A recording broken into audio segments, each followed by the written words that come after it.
Welcome back to Chat with the Mindful Beekeepers. Thank you for joining us tonight. We're happy to see you. I'm your host, Natalie B, and we do this every week with Be Mindful and Les Crowder.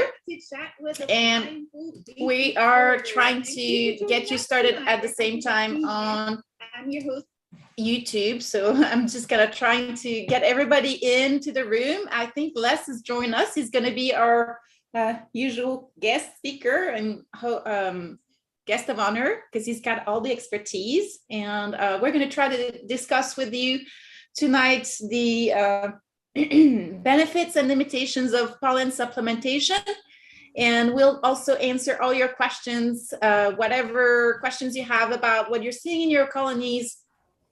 If you have any concerns, we're specialized in tupper hives, but we also talk about any kind of hives. And we are used to many different types of weathers and locations. So just kind of don't hesitate to throw that at us. I'm happy to see some of you guys that we've missed: Becky, Kim, Dwayne, everybody, Sarita and Larry, Timothy. It's nice to see you back with us. If you have questions, join us. But in the meantime, welcome, Les. I'm going to let you kind of get this started. If you have questions, ask them in the comments. Just raise your hand and we'll give you a shout. And then same thing in YouTube, you can ask your questions in the comments. So Les, welcome. Thank you, Natalie. I thought I'd start off with, since we've gotten a discussion recently about pollen substitutes, which I have seen, but have never actually put any in my bees. I've helped people put them in their own bees when they insisted, but I've never put them in my own bees. Let me just backpedal a little bit and say that I've seen things come and go. For instance, there was a time when we gave bees oxytetracycline, terramycin, it was called, as an antibiotic mixed with Crisco and sugar. That was considered a normal thing to do. And people, I would say Crisco is not a very natural bee product, right? It's not I mean, that was hydrogenated vegetable oil mixed with sugar and antibiotic. And the thing is, the bees, what they did is make a patty of it and set it right on top of the bees. And that way it would last a long time, because the bees didn't like it. They kind of chewed it and threw it out. But in the chewing, they'd absorb a little bit of it. And that was the point. Well, that's finally gone the wayside. You don't see anybody using that anymore. And I don't know how long this pollen substitute thing is going to last. But the thing is, at some point, the fundamental relationship that we're messing with is bees and flowers. Flowers have fed bees since there have been flowers and bees. Bees have made their entire living off of the nectar and pollen of flowers. And so when we begin changing that, bees will adapt. Bees got to where they adapted to the Crisco and terramycin. If you do it long enough, the bees that handle it the best are the bees you breed from. Pretty soon you begin breeding bees that are accustomed to something totally unnatural. And bees keep adapting even to our stupid ideas. So they'll contort themselves into all kinds of different, patterns or behaviors because they're very highly adaptive. And it doesn't mean it's good for them.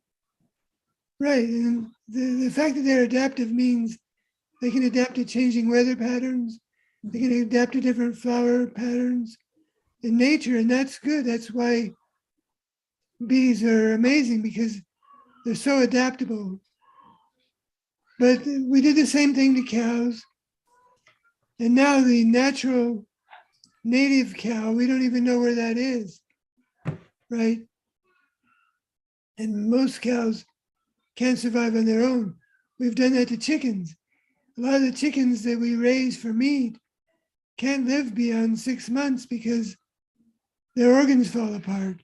They're bred and raised just to get to a certain weight and be butchered. If you try to get them past that weight, they just up and die on you because they've been bred not to survive or to be healthy, but to get to a certain weight at a fastest and least amount of time possible, and then get butchered and fed to us as chicken McNuggets or whatever. And so we've done that to chickens. We've made them totally unsustainable, and they can't even live with themselves. And now we could do that with bees. We could take bees and feed them all kinds of substitutes and supplements or whatever you want to call it, and eventually wind up with bees that were very dependent on these supplements. But I still try to cling to the idea that bees and flowers make a great combination, a natural combination, and that nature will overcome the supplements and the side effects and the poisons that we have lately embarked on. We have decided that we can do nature better by feeding bees algae or soy pollen or all these different things that bees would not normally eat. And we give them poisons to give rid of mites and all these things, instead of letting bees naturally come to their own survival of the fittest moment and survive. So yeah, I mean, you're right on. The thing that keeps coming back to me is that we keep interfering with the natural cycles of weather and forage and expansion and contraction of the superorganism that's doing things a specific way. I think that the underlying assumption is they need us to take care of them. And we also tend to think in terms of livestock that need to be fed every day, and if we don't see food coming into our beehives, we assume that we need to jump in and fill in that gap, when in reality, bees are hoarders and they stockpile food for later use. They don't need to be fed every day. There's no need for food coming in every day in your colonies. The other aspect of that is that beekeepers tend to believe that by increasing the amount of pollen supplementation, which is not always actual pollen, by the way, those pollen substitutes or supplements are not generally pollen, they're going to increase brood rearing, push the colonies to rear more brood so that they can collect more honey. It is with in mind a goal of production that this is usually being done. And when that's the case, it's really imposing an agenda on the colonies that they would not otherwise necessarily go with. Now, if you have areas where you have extreme pollen dearth and there's no natural pollen available, then supplementation is better than nothing in some cases, right? However, in most areas of Central Texas, for example, there's pollen throughout the year, and the bees don't need to be supplemented with artificial food when it comes to pollen. We're more often nectar deficient than we are pollen deficient. And sometimes, very often, we're actually pollen bound, which has its own host of consequences. So the other thing that I've heard last, I don't know if you've heard that before, but I was just told that some commercial beekeepers that we know were complaining during some bee schools that their supplements, their pollen patties that they had fed to their colonies killed a bunch of their bees because the formulation was subpar. And in reality, and we'll post in the comments in the YouTube video link to an outstanding article and to some of our thoughts on this. But there's very little conclusive research or literature that demonstrates that pollen supplements do anything for the colony at all, especially if there's any natural pollen coming in to your colonies. Now, if the only time that they really actually make a difference according to the research, is when you've got extreme prolonged pollen dearths, where there's nothing coming in, or prolonged weather that prevents the bees from going out to forage.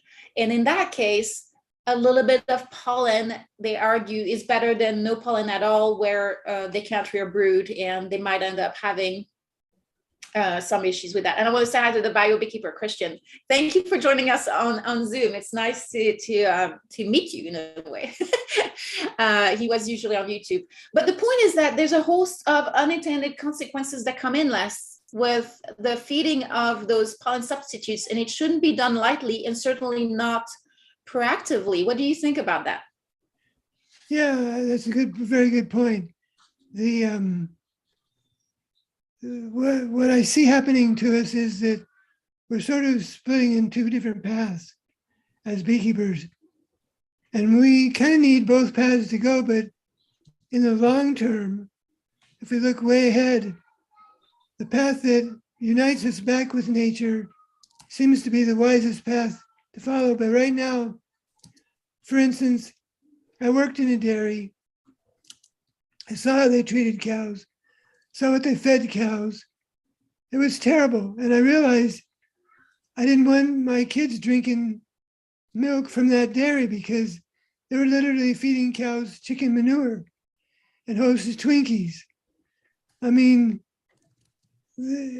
what could come out of that that's healthy was in my mind. And so I didn't want my kids eating that, drinking that milk or eating that cheese. But that's cheap. They were looking at chicken manure as cheap protein. It was literally almost free because the chicken factory had to get, had piles of it and needed to take it somewhere. So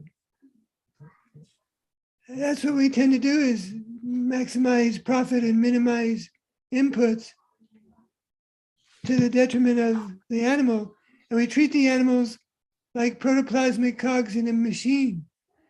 We break it, just throw it away and get a new one. It's not an animal that merits any respect. And that winds up being sort of the industrialization of agriculture. And that's feeding a lot of us right now. So I don't want to drink milk and cheese from a dairy because I've been there, and I worked as a milker. I milked 600 cows a day with machines. And I saw how they treated the cows. And so that means almond milk, walnut milk, oat milk, something else is more attractive to me. But then that gets us into the almonds. And what do the almonds do to the bees?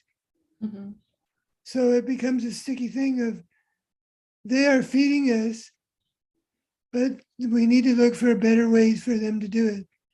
And that's why I back groups like Beyond Pesticides. Beyond Pesticides is a group that's been around for a long time. And they constantly look for better ways to do our agriculture that don't require toxicity, so that we can grow almonds and keep bees in the orchard year round and never kill any bees. We just need to get away from all this toxicity. Really, we only started with it in the 40s. It's a relatively recent experiment in toxic inputs into agriculture. And so now we find more and more people looking for natural biological solutions to pest problems in agriculture and getting away from the toxicity. And we as beekeepers can lead the way in that, because we can say we are an element of agriculture that are keeping bees, and we're not resorting to toxicity. We're finding natural ways to fight the mites, to deal with disease. And we know that they work. We have proven that they work. We're making them work on larger and larger scale. And we can keep bees without miticides, without antibiotics. I was told, I've been yelled at for 40 years by beekeepers that told me You can't keep bees without antibiotics. You're a terrible person if you try, because your bees are going to get sick. They're for sure going to die. And then they're going to spread the disease to our bees when our bees rob your dying out hives out. Well, now you can keep bees without antibiotics. So after about 40 years of being yelled at, all of a sudden that just went quiet. But now I'm being told you have to treat bees for mites or they'll all die.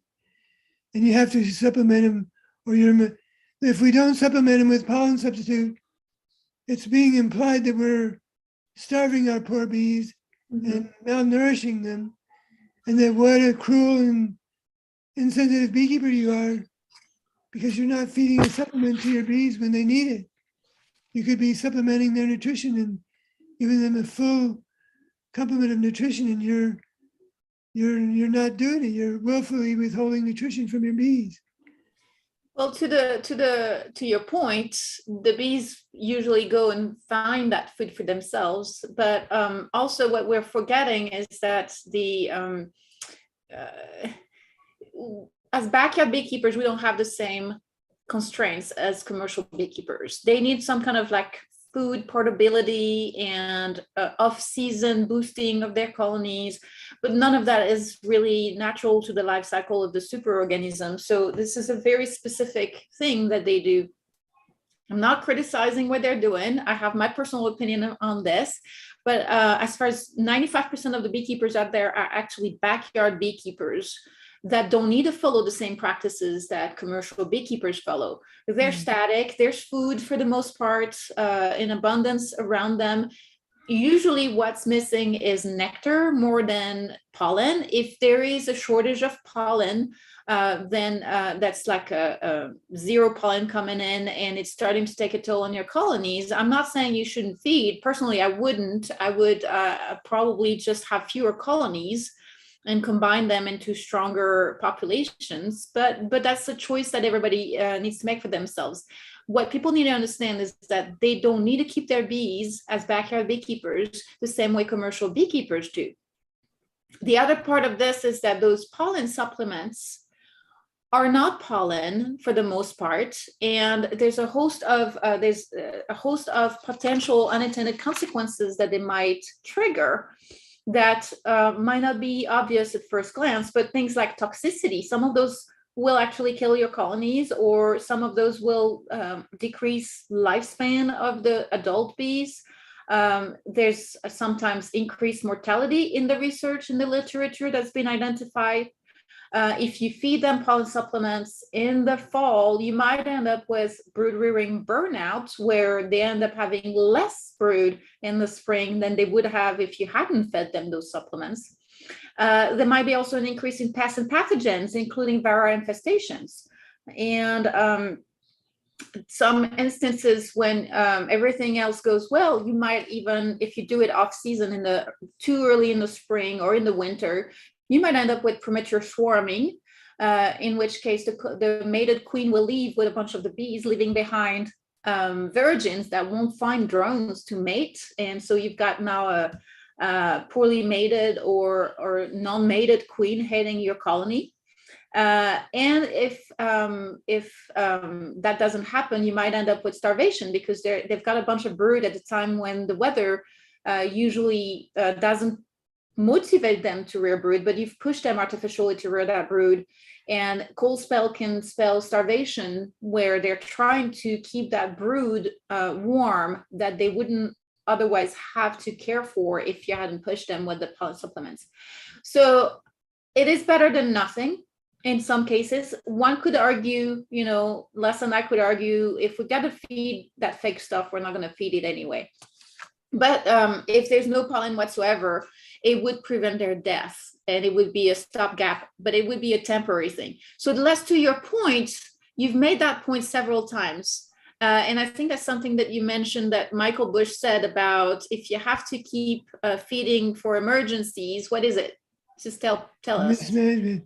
If you come to a hive that is going to starve to death, I might choose to feed it, because it's an emergency. But if you have that emergency every year, it's not an emergency, it's mismanagement. Mm-hmm.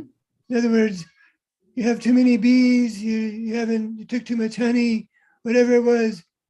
You shouldn't have to be feeding your bees. They should feed themselves and maybe even have a little extra for us. But the focus should be on having healthy bees and a healthy environment for the bees to live in. And Well, to your point, having a healthy environment rather than trying to feed our bees pollen, which we think is neutral, right? It can't hurt, right? It can only be good. Well, it actually can have negative consequences, but also it's expensive, it's time consuming, it's not efficient, especially if there's no natural pollen in it. But wouldn't the best way to care for our bees and make sure that they're fat and happy be planting for them? right, and so that's a good point. If we would plant a lot more flowers the bees like, all kinds of bees, not just honeybees, we need to restore the habitat. You know, we've taken the Midwest, which used to produce lots and lots of clover honeys, all different kinds of clovers, and it's mostly soybeans and corn now, and milo and wheat, and there's nothing for bees. It's all GMO and sprayed with all the asides. It's a wasteland for bees. So we've ruined their habitat. If we could restore habitat, that would be much more valuable to the bees. And the other thing to keep in mind is that the bees, by feeding on flowers when they bloom, time their own brood cycles and life cycles, and they're in a very close communication, an intimate communication with the flowers, minute by minute, day by day. And so when you start changing that, and I understand why you, as a commercial beekeeper, you got to get to the almonds in mid-February with 8 combs of brood. So that's a whole different artificial situation. Yeah. But that's not most of our situations. 95%. 95% of beekeepers are not in that situation. Right. Most of us want our bees to go out and be in intimate communication with the flowers in our neighborhood and be bringing back the goods of those flowers. Hey, And so Ralph. that's what we need.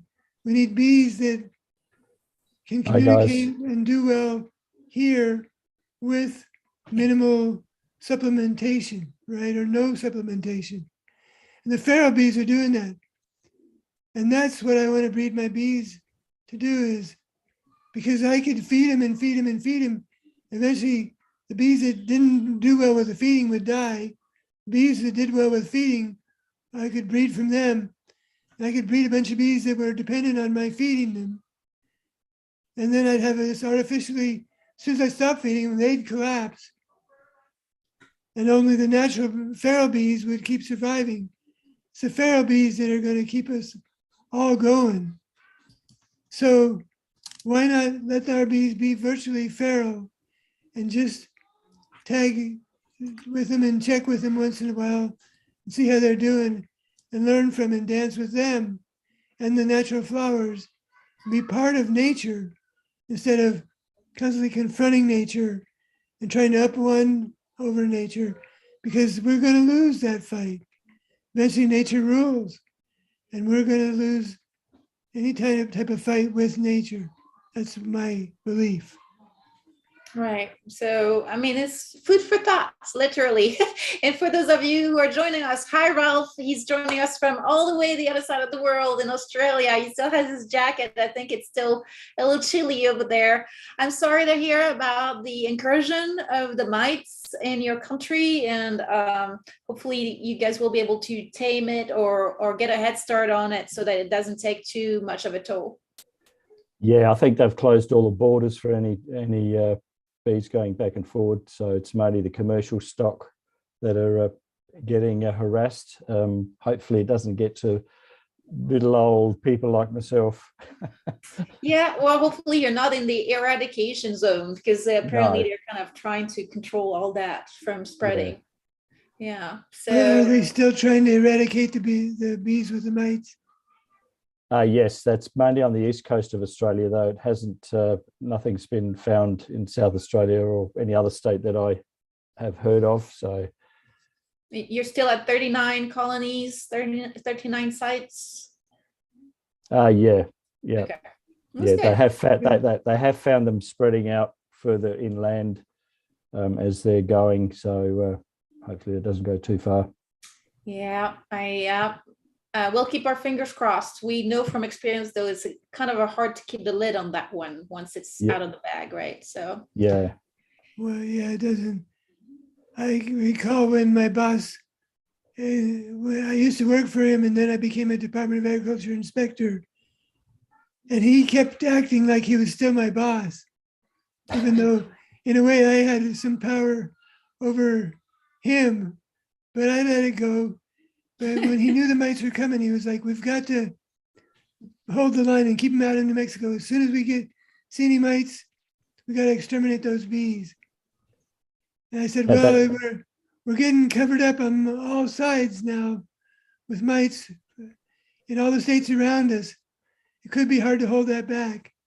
Yeah. Now the bees transfer them from mites jumping off the bees to somewhere else. Is that correct? it could be on flowers. It could if a be. bee has a mite, the mite Okay. could get off on a flower. The bee Okay. could go home, and a mite from your hive could land on the flower. Yeah. Mite would jump onto your bee. And so it can happen. And the thing is, with my boss, he was bound and determined that we were going to eradicate the mite. And then the first mites we found were in about 1,000 of his colonies. Oh. And he suddenly changed his mind very quickly. He needed to medicate instead of eradicate. So it might be a good thing that we're in winter here, because it's not that many flowers out and the bees are still fairly docile. Yeah. So But chances are, if you've already found mites at this time of the year in so many colonies, okay, there's going to be a whole lot more. They haven't started just now. It has started spring. before, and it has been unnoticed. And so chances are. The thing I would do if I were you is I would approach the University of Melbourne or whoever's doing bee research and say, "Can we get permission to bring semen from the pole line?" Because that's one that USDA has said is mite resistant. Russian bees. Not to bring bees, but to bring semen from bees that we know have a fair amount of mite resistance. Ours do. What did you call them? Pole lines. Yeah. POLL. The Baton Rouge Bee Lab in Baton Rouge, Louisiana. There's Russians. There's also private producers. Just all kinds of. But Les, there's a project that's already underway. They've been trying to do that for a while, actually, and it was not quite authorized, but they're working on it. So that's the good news there. And USDA has claimed that they have raised a magic bee that's mite resistant. It turns out to have VSH, very sensitive hygiene. And that's been around for a while, but I'm glad that they have discovered it, because now they believe in it. Right. So it's better if that's their idea or their concept, right? But that's great. Yeah. But they would probably release it to Australia, or at least you just need semen from drones, artificially inseminate some queens. That could jumpstart the bees being resistant to the mites early. Yep. And the Russian bees have been resistant to the mites with a different trait, with the grooming trait. It's time to try to get semen from those bees into some bees in Australia and start a genetic backfire before the mites even come. You've already got natural resistance. Right. Yeah, we've got it. Of our fight. Yeah, we have a meeting, general meeting in a couple of weeks, so I will bring that up, definitely. Yeah, that sounds good. Hopefully that will help. But since you're just joining us, we're talking about pollen and treating pollen substitutes and the benefits, or when that can have some benefit, and when what the potential unintended consequences are. when it comes to supplementation. By the way, Christian, the bio beekeeper, is saying he traps his own pollen to make patties. His own patties made with natural pollen, which is always better than anything out there. And actually, those pollen substitutes never do as well as natural pollen supplementation. And they only do better marginally if you include natural pollen in them to boost them. So the question is, how good are they to start with? But he also says he feeds in season. And what's in season? I'm guessing it's in the expansion season. And Christian, you're welcome to jump in and unmute yourself if you'd like to jump in and discuss that.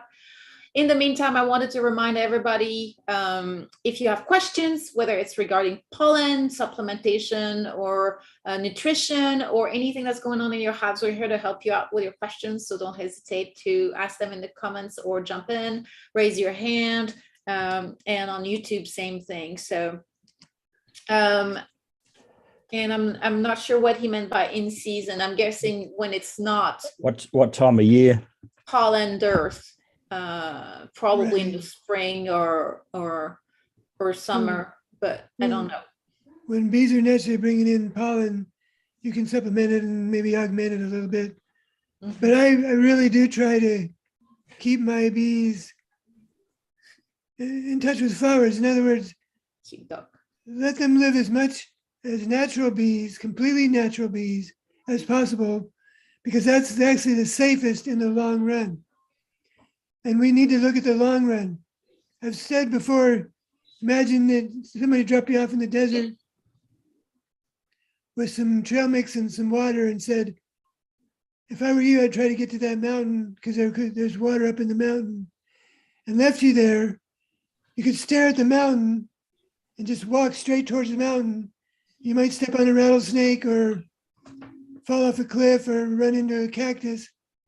You could look down at your feet and never step on a rattlesnake, fall off a cliff, but you wouldn't know where you're going. And we need both. We need to look where we're going and figure out how to get there and keep checking back and forth. And I liken that to intelligence and wisdom. Wisdom is long-term, where do we want to go? Intelligence, how do we get there? What steps do we need to take right now to get us in that direction? Is the long-term direction for bees that we raise them to be like cows that can't walk, that make 15 gallons of milk a day but only last one lactation cycle? That's not my future for bees. The future I see for bees is that they're still working flowers, they're still pollinating the natural landscape, and they're getting all their nutrition from flowers, and that they need minimal help from us, and that we get to eat the fruits and vegetables that they pollinate. That's a world full of nature. We can use our intelligence to augment and help nature be more natural and less toxic, or we can keep trying to kill parts of nature that oppose our acres and acres of monocrops. Mm-hmm. And so I would like to see us move more towards agroecology or ecological farming, and that includes with bees. And that's what we do with bees. We don't help them too much, especially not with toxic inputs, because that isn't long-term help. It's short-term help, but long-term detriment to the bees. We can breed bees that are antibiotic dependent. We did that. That would turn out to be stupid. Now we don't do it anymore. We can breed bees that are mite resistant. That would be wise. Miticide dependent, that would be stupid. So let's start breeding bees for natural resistance to their problems, and let nature and us dance together. That's my goal. Becky's raising her hand. Becky, you got a question? Well, along the line of what Les was saying, what they're trying to breed bees for, I was on a Zoom talk with the Houston Beekeepers with a Texas A&M student, grad student. Anyway, said he was going to Mississippi to work with the bees because they're trying to make the bees resistant to pesticides. Ugh. Really.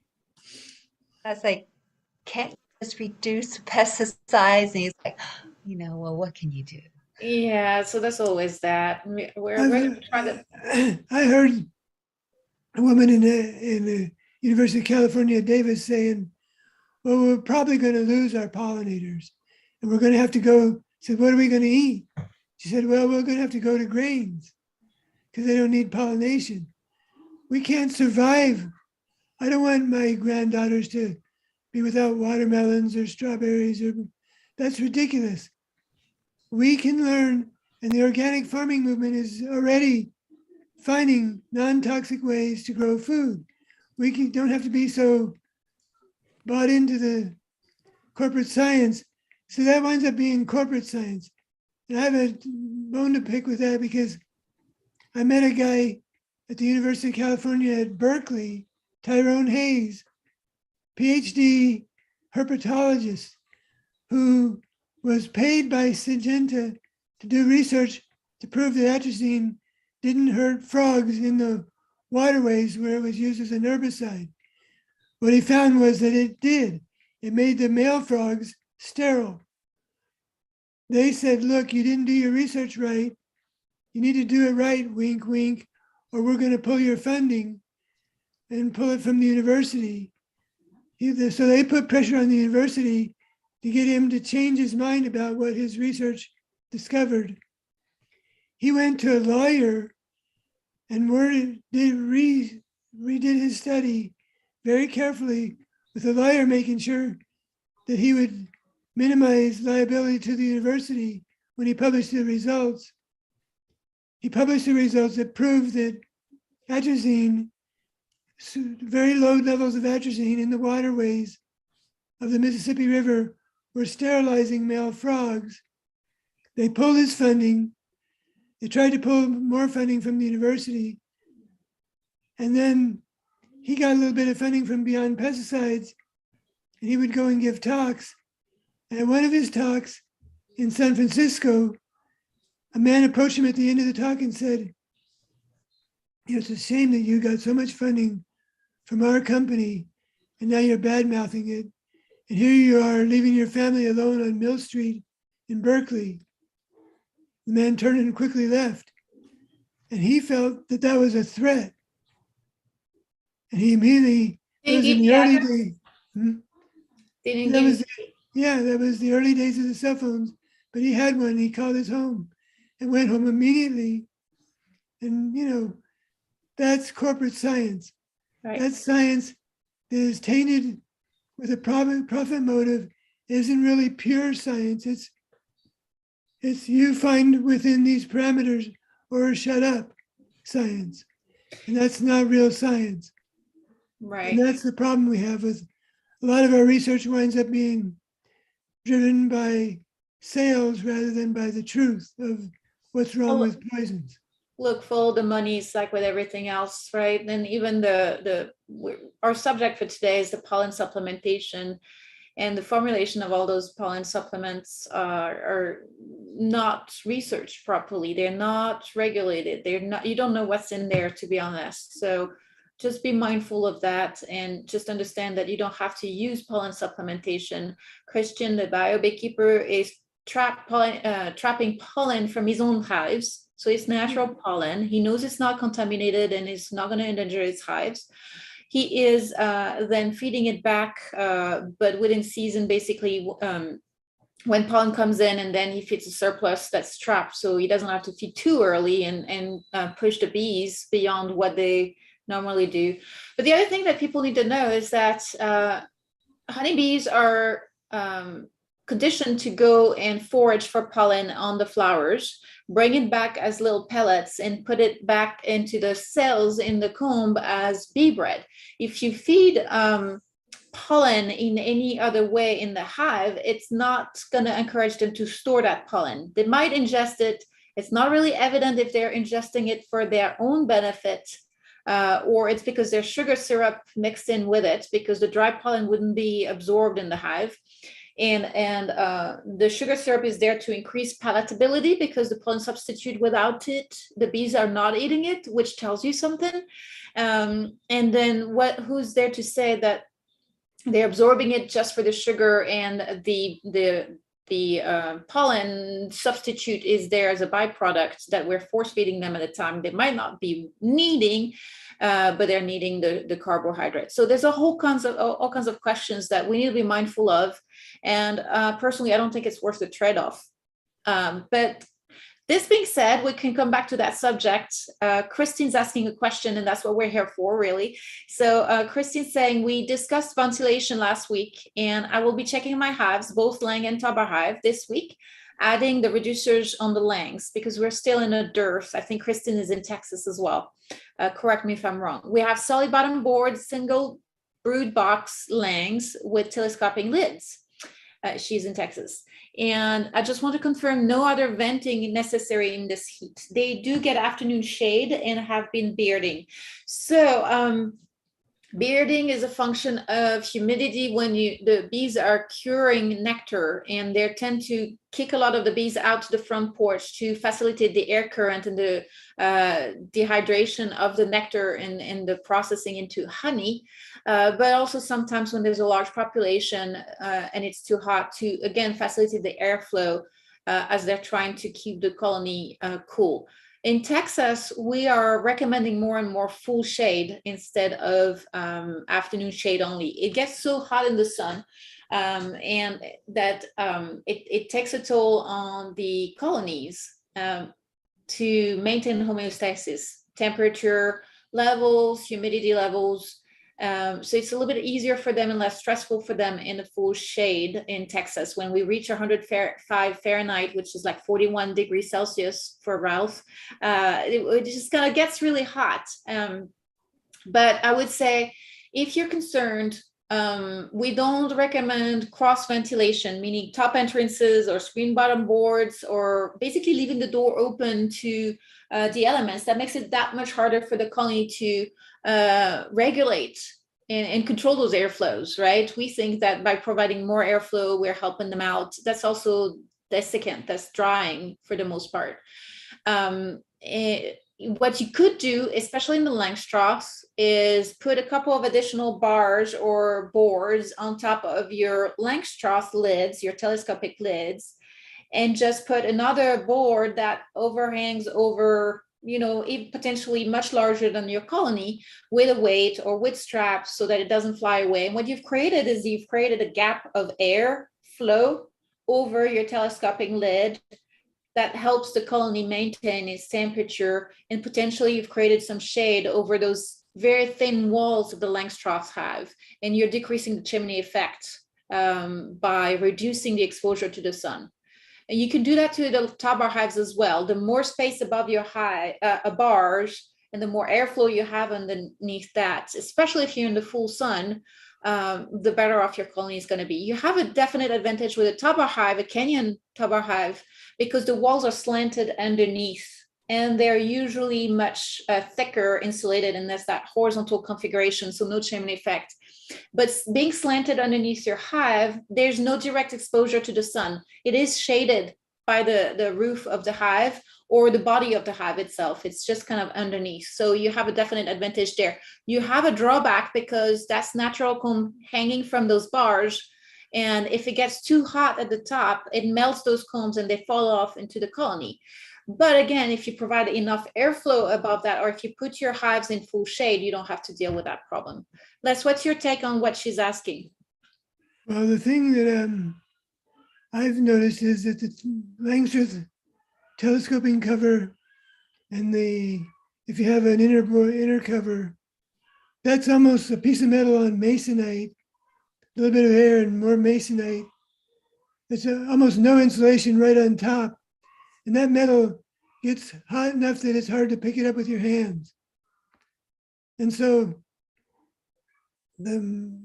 your idea of putting something over the Langstroth as a shade device would make a lot of sense, because the Langstroth is not designed for Texas summers at all.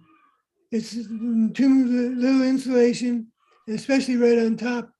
It's almost like setting up a heat radiator on top of that hive with no insulation between the bees and the top, hardly at all. So I'm glad they have an afternoon shade. Full shade would be fine, but at least they have afternoon shade because that's when it gets the hottest. And that's really important. And we have a tendency to want to overventilate because we think if we could put a fan on and run some air around, it would cool our sweat and cool us down. But remember, the bees are ventilation experts, and they're doing a great job of ventilating the hive by stationing themselves and moving air inside the hive. And they don't need a very big hole. Too big a hole is overventilating to them, and then they have to try to keep the hot air, dry air out because they're trying to cool the hive down to 95 or 98, and the air coming in is 105 or whatever.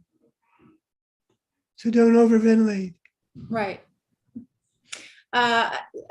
Christian, the bio beekeeper, is asking, would moving bees in the same zip code to chase the bloom for pollen be a bad idea if it's I would be local and in season in my state, right? So there wouldn't be that much disruption to the cycles. What do you think? Is it worth the stress of transporting those bees? Is it worth the work, Les? Well, I had some bees that I had in New Mexico which New Mexico is similar to Colorado in that elevation changes the climate quickly. It got very cold in parts of New Mexico, but down low it was much more like it is here in Texas.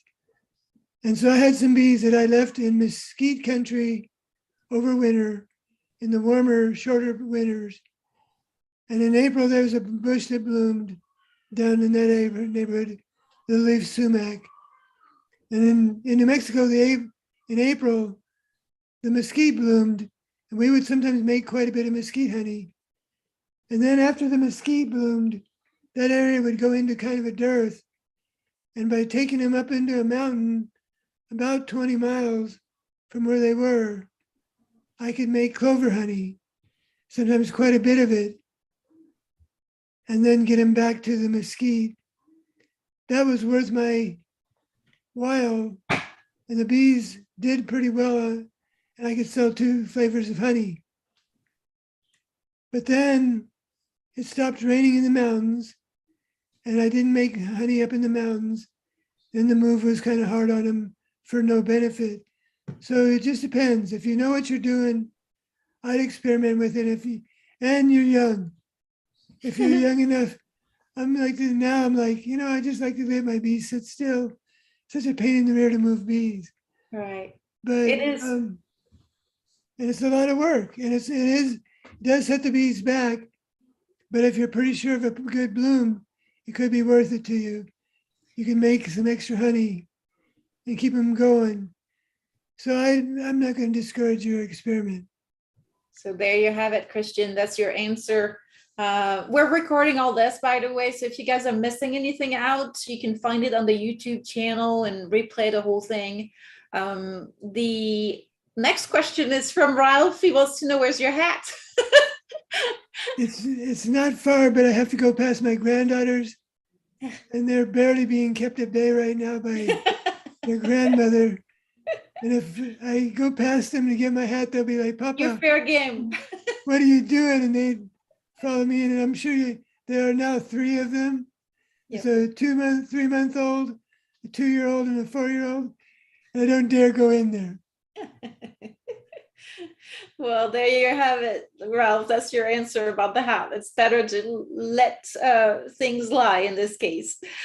Shirley is in Hayes County, actually not far from us and north of Dripping Springs. And it is really hot. It's a little bit cooler today, but everything is relative. It's still hot. And we talked about cross-combing last week, Les, and she found this morning that she had 2 combs drop off the top bar hive in one hive. They've already attached it down to the floor of the hive, so they're probably just going to slid down. Her inclination is, especially because of the heat, to leave them bee. Is that your suggestion as well? They were feeding sugar water to their new hives, to new colonies. So they are really heavy combs, and I'm guessing super fresh combs at the same time.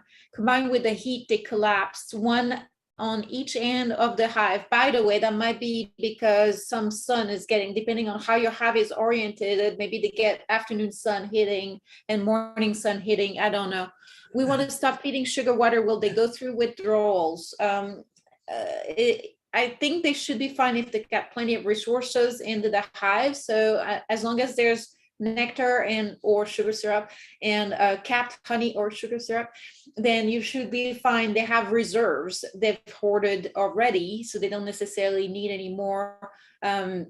My inclination, and I went just through that this morning, we had some combs falling because our top hives were in full sun and the roof was too close to the barge on those. There was a colony especially that had like 4 older combs that are dropped down and kind of like did this, and then one very new comb that had fallen flat. But the issue was not with that, and I would leave it, and I would have left everything except that when I pulled the first bar that was still attached and I looked on the side, I noticed unusual shininess on my comb, which is a dead giveaway for small hive beetle contamination, as they slime the nectar and the honey, and especially on old comb, that happens very often.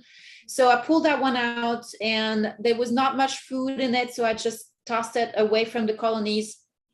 And then I tried to prop up the other ones, and there was old comb, so they were structurally stronger due to the cocoons and the comb being cured a little bit. It's more solid. So I kind of looked, and whatever was not looking too good, I just tossed as well. But what was looking still good, I kept. But I wouldn't have touched it if it was fresh comb, honestly. And in this case, there's less risk with the fresh comb for issues like that on the small hive beetles. The only reason I looked at it is because it was several old combs that were stacked up this way, and the last one was still hanging from the bar and it was shiny, so I knew there was an issue that I needed to kind of address, and they had plenty of food otherwise, so I just kind of got rid of the rest. Les, what's your take on that? Should she leave those alone, or should she wait for fall or something? Yeah, I would leave them alone because you're just going to drown a bunch of bees. When you touch that comb, it's going to ooze honey all over the floor and drown a bunch of bees. And in a way, we're hunkered down for a dearth right now, almost as if it were the cold winter, but it's the hot summer. But it's actually maybe worse for the bees than our winters. This time of extreme heat in the San Antonio, Austin area is harder on the bees than the winters are on the bees for the most part. So if they have honey, I would leave them alone. I wouldn't feed them anymore. And I would just leave the combs alone. And then once we get into some decent weather where you can move the combs around and they don't just turn to mush all over the bottom, that's when I would see what I could do to straighten it up a little bit. But it doesn't hurt to leave it that way all the way till next spring, for that matter. Just try to keep them from cross-combing anymore, but leave them the way they are. And then in the spring, a lot of those combs will be empty, and you can take them out and get them back straightened up again. Very good. Thank you, Les, for your input on that. Another question from Christine. She also has a nuke conversion attached to the top of hive. The colonies have been growing slowly. Should I provide additional shade or vent to the end of the nuke to where they're converting, I'm guessing? So, yeah, but they won't convert unless they're building comb. No, I think she's asking if she should protect that end a little bit more because it's the conversion area. If you put the roof over the Langstroth nuke and the Tabar part, you're protecting the entire thing, right? If there's no comb on the other side. So it's just kind of, if your cover is slightly off to that side, that works. Yeah, and keep in mind that they're not going to progress much in that conversion. If there's no honey, if we're in a dearth, they're going to just kind of freeze at where they are. And if we get back into another honey flow after this heat wave passes and the sumac blooms, then they'll start building back in the top bar section, and you can eventually get rid of once you get a few combs of brood in the top bar section, you can actually artificially put the queen in, shake all the bees off the Langstroth combs, give them to somebody with a Langstroth hive, and now they live in the top bar hive, and you can have a regular top bar roof over a top bar hive. Right. So there you have it. Ralph wants to know if you have a botanical name for a mesquite tree. He's intrigued by that plant that we have in Texas that provides a lot of our forage seasonally. Prosopis, Prosopis, I believe. Yes, that's correct. I just looked it up. Yeah. There's Huliflora. There's different species, but they're all Prosopis, and they're legumes with sharp needles that will go through tires. Right. Oh yeah, they're really bad for your tires. They're tire killers.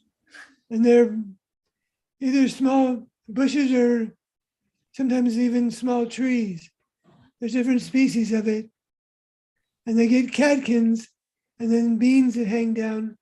Right. And the beans are actually edible to humans, not the bean coffee. seed, but the bean husk has a pithiness around it, and it's fairly sweet. And the natives used to make flour, grind them into flour, and it's quite delicious. I've eaten it quite often. You can make coffee from the beans as well. I heard you can torrefy them and just roast them basically and make some coffee drink, kind of coffee, mesquite drink. Okay. And then Ralph wants to know if the bees store their sugar water. He found that he's given them sugar water. It's gone within a couple of days usually, but yes, they can store it in the comb and even cap it. If there's a lot coming in and there's no nectar, they'll process it as honey and just cap it, which is interesting, by the way, because sometimes, and it's true, I've seen it in China, but it's true, when you feed your bees too much nectar, you can kill your colonies that way. But also if they don't die and they store all that and then you go and harvest that, it's not necessarily honey and it tastes completely different. It kind of tastes like honey, but it's not as intense, and it's more just kind of like sugar watery kind of a thing. So in Brazil, they make it what they call express honey, which they soak herbs in sugar syrup, feed it to the bees, and then it's got, or bull's blood or odd things, even probably not very good for us. I don't know. And they feed it to the bees and then harvest it and call it express honey, but it's made mostly of sugar syrup. And to me, I'm not interested in that. right. I'm interested in natural honey from flowers. Right. Kimberly says, with such intense, I missed one question.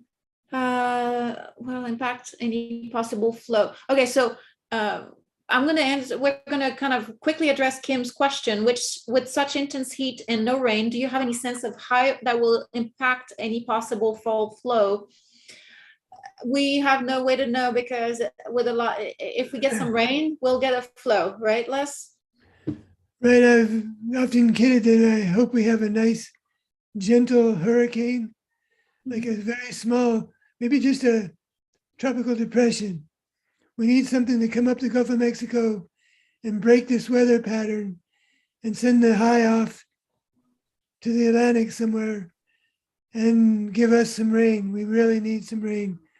But I've been praying for rain most of my life. I'm a New Mexican, I'm a desert person. And that's what we do, right? We always pray for rain. Right. Sherry Lane is asking a loaded question. She's asking, how do you stop them from cross-combing the top bar hives, I'm guessing? Well, and so that is a bit tricky. And so I've seen people cut little curves in the top bar. They could stick a piece of if you buy cut comb foundation, which is just pure beeswax foundation, and just cut 1-inch strips, fit them into that curve, and then drip hot beeswax in there so that cut comb foundation is hanging right in the middle of the top bar. Then the bees are pretty much forced to start building from that. If they've gotten off to a bad start, you might resort to something like that, some way of introducing a big cleat, so they have to start, and then getting in there pretty regularly. And when they start making it crooked, push it straight before they get a chance to build and hang a bunch of weight on it, so that you can just manage a straight comb. Once they have a couple of straight combs, they start on the next comb out, put that comb in between the straight combs and kind of manage it. It really becomes a thing with you and them. That's what Ralph is saying. You have to kind of manage it. Don't leave them be and let them cross comb throughout the hive. You have to kind of, especially in periods of expansions, jump in a little bit and nudge them back in the right direction. It's not preventing, it's actually fixing it. But to Les's point, giving them a guide to start with, whether it's that piece of foundation that's giving them an indication on the direction you want them to build on, or any kind of other guides that will kind of give them a clue. And better yet, if you do have that some drawn comb, preferably worker comb, that's straight. So you can either, if you have existing tabar hives, you can use those and get them started. One is enough usually. Or you could just cut that from foundationless, or even something with foundation, but then you have to, it's a little bit more complicated to attach it. But foundationless, you could just cut it and put it on the repair bar. And now you have that straight comb that they can use as a good starting point. And that should, between the foundation strips that Les mentioned or actual comb that's already straight, that should prevent cross combing. But if you do have cross combing, then you can jump in and implement some of those interventions to repair, to fix, put it back into place. And there's all kinds of techniques. There's a little video on our YouTube channel on how to do that when you have severe cross combing, using repair bars. You just cut it all out and rehang it back. Sometimes you kind of have to do that. So yeah, I would do that in the spring. Yeah, don't do that in the middle of a dearth or in the fall because it's too hot and the combs will break on you, and they can't make up the loss. It might start robbing, and if you start robbing, it can become a terrible situation for the hive that's all broken up, because they don't really know how to defend it, and the robbers wipe them out. And if you have to fix the entire colony from a cross combing and you're rehanging everything and it's the fall, just know that when they are gearing for the winter, they don't usually fix comb or repair or build comb because they're no longer in period of build up, right? So that's why cutouts in that season are tough on them. With that being said, we have one question from, I'm just going to kind of take a look, but then we'll address the rest at the next session because it's already 5 minutes past 8:30 our time. But David said their honey harvest was very acrid, almost tangy, unpleasant. Other honeys in Austin they've tasted had a hint of this bite, but just more as an aftertaste. Fed it back to the bees, which seems silly because he's put all that work in harvesting it. He says in writing, it sounds a little silly, but why might the taste have happened? Is it, what flowers here? Is that the snow on the prairie that does that, Les? Do you know? I've heard that the snow on the prairie makes a very strong flavored honey. I've had one honey that I made in New Mexico that reminded people of cat urine. Of cat urine. And so, no, I couldn't sell that honey. And so I did have to feed it to the bees. Okay, that's a bad taste. Cat urine. So even the beeswax that they made during the time that plant was in bloom, it was called burrow brush, smelled bad. So yeah. So make notes of what happens in which season. Maybe test your honey before you extract it. If it doesn't taste to your liking, put it back in the hive. No need to do all that work and just kind of end up feeding it back to the bees in the end. So it's better, it's less disruptive to just leave it there if it's no good. They'll eat it eventually, and then they'll put fresh honey in the spring that you might be able to harvest with a better taste. With this being said, I wanted to thank you all for joining us again today. Come on back next week. We love having you. We love your questions. And hopefully we'll be able to answer the last questions that are trickling in next week instead of today. Les, above all, thank you as always for being our guiding lights and the master of the bees and sharing your expertise with us. Thank you so much, y'all. Thank you, Les. Thank you, Nathalie. Thank you. Good seeing everybody. Bye-bye. Bye, guys. Bye, Ralph. Bye, everybody.